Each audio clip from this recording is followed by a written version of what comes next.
We even sent an invitation for this event kay Senator, good Senator natin Ligarda, like kanya nga she begged off.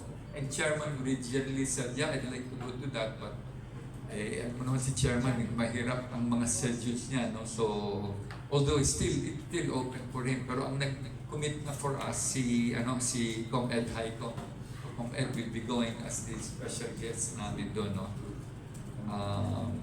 So together with Mayor Roble and Governor Amante as our honorable guest sa opening ng IP Games. This will be on Saturday. Sila, ang team ko, they're leaving tomorrow, no? They're leaving tomorrow, preparation together with the PWG natin. And ang registration, the usual, dadating yung ating mga tribe ng Friday afternoon. That's how we usually do it because they are billeted in the schools. So paglabas ng mga estudyante by 3 o'clock, doon sila pumapasok. And we've inspected the school doon sa, saan nga itong school natin dito ulit? Buena Vista Elementary School. Buena Vista. Doon yung doon ang elementary school nila.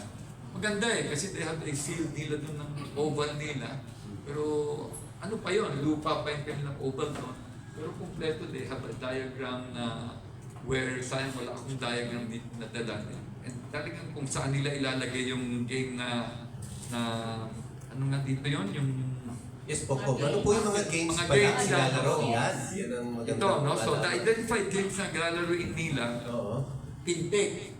Alam nyo kung ano yung pintig, di ba? Parang aro yata yun na di ba? Yung pintig is, yeah. Or goma yung, we used to play it goma, tapos meron pang pintig na ganyan, no? So, bangkaw, alam natin kung ano yung bangkaw. Diba? That's javelin throw. Javelin sa English nun. Pag-ud, that is yet still... Ano pong mga salita yan, Tom? From there? Yes, yeah. Yun. Some are... Kasi iba-iba po ang tawag nila. Like sa bandang north, iba ang pangalan nila. Yes, very true. Doon sa kanila. Karandi, yun ang tawag nila doon. Bangkaw, although bangkaw is in many tribes, yun ang ginagamit nila. Kasi how it goes, pagdating ng mga tribes, sila naman ang magde-decide. Ano ang mga common games na meron natin? That is what we will play. So they will identify 7 to at least 10 or more games. Na Pagdando na po. para pantay-pantay. Sila ang magde-decide yan. That's the only time naman kami ngayon will say, okay, we will then manage how this sports. So kung ito po talaga mga from different tribes o pwedeng sumali yung mga local children lang doon? Hindi, ito talaga tribe talaga sila. Hindi pwedeng, if you're not from any of the tribe, hindi ka pwedeng sumali. Kasi this is basically for our IP people. For IP. Yeah. Although, on the contrary naman, yung mga ating IP, if we identify them na magaling, then we get them, able to get them for our NT, sa ating NTPs. Marami sa atin sa Ilocos, kasi magaling sila sa mga combat sports. Meron tayo I just don't have that list now sino ang napasok na sa NTP na sa combat sport. Especially wrestling. Yes, mga ganyan, di ba? Oo. So, marami ang world champion dyan sa wrestling natin from there. So, yun, meron tayo Sud-Sud, female, tapos Takyang, indigenous race, itong tag of war, English din dito, tapos fire making, lubok gumay, palo sebo. Ito, ang tawag nila unahig or palo sebo or katkat kawayan. Katkat kawayan. Yun yung tube na di ba? Yung may oil, tapos sa atin, palo sebo yun. Palo sebo. Sa kanila, it's unahig, katkat, kawayan. Katkat, is kawayan. It's di ba? Bamboo. So you go up and then you get it. Yan, tinitignan ko nga. So, these are the identified sports nila.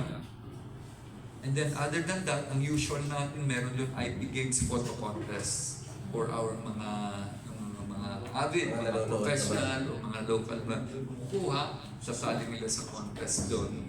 That's then may mga prize din dyan. Tapos we also have the IP Games Forum. We always hold that to educate naman. So lahat ng mga nandun, gustong umattend sa forum, then we usually get a lawyer from the NCIP, tapos sila yung nag-educate, no? Kung ano yung IP, mga laws or ano that promulgate the IP. Yan.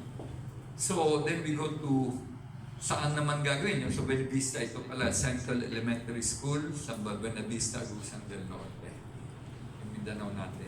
And sino yung mga mag-participate dito? We have 11 cities or municipalities of Agusan del Norte. Wherein yung mga tribes doon nakatira sa mga cities. Yes, doon sila, no? It could be either 1, 2, or 3 tribes lang, pero iba-iba na municipalities yan sila. Or there are more tribes na involved, but usually we limit it to about 200, ilan bang max? 250 to 300 mga athletes para manageable for the 1.5 days. Ano po ba yung mga tribes doon? Yung mga tinitirhan nila is buong, like itong area na to, puro tribes, or nakahalo sila sa communities? Ano daw po? Hindi, meron sila talagang area nila, Talagang may area. tundok sila. Oo. Kaya ang isang atin yan, logistics, is kung saan sila, susunduin sila natin doon.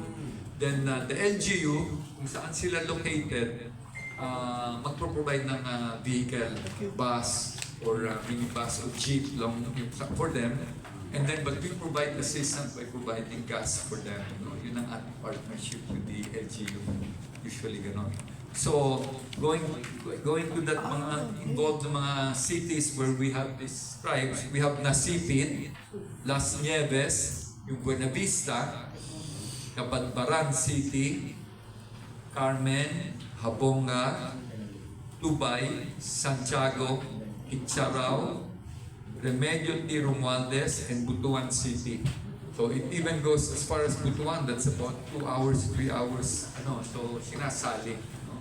So, ayun, we, as much as possible, we have at least 10 to 15 na mga tribes na pwede, or even less, basta there will be about maximum 300 athletes ang atin. No, na, ayan. So ito, identify, malalapit lang lahat ito sa may agusan ng mga municipality, and they have their tribes there. Meron sila. Okay. Question, partner? Then I will also discuss now yung the third leg na Ilocos. Ilocos naman. Oo. Kasi what we do, the year before pa lang, kakausapin na namin, we will send, we will identify dito. Then we'll send them invitation. Do you want to host? Diba? So then they respond to us. Pag hindi, then we go to the next one and on. So at least we will be prepared already. So Ilocos, early this year, nag-send na kami ng feelers. Okay naman ang Ilocos Norte with the new governor ngayon, si Governor Cecilia Araneta Marcos. No? Nagpalit lang sila eh. Ang vice governor niya ngayon, si Matthew Manotoc. So again, they are very supportive. We've been dealing with former Governor Matthew na ngayon. So madali. So it was easy for the vice gov, who is now Gov Ching Marcos, na to say yes and hold the IP in the north. Yes. Kailan po yan? Ilocos na third leg? Dapat yan schedule yan this year also. Pero we will try to see kung pwedeng mapasok pa yan sa November na schedule. Although preparation-wise kasi we would need at least 2 months. So if we will be able to do our initial, kasi wala pang initial meeting should have been no weekend. Kami dito dapat pupunta doon and meet with the governor and then meet with her sports council or whoever will be heading that.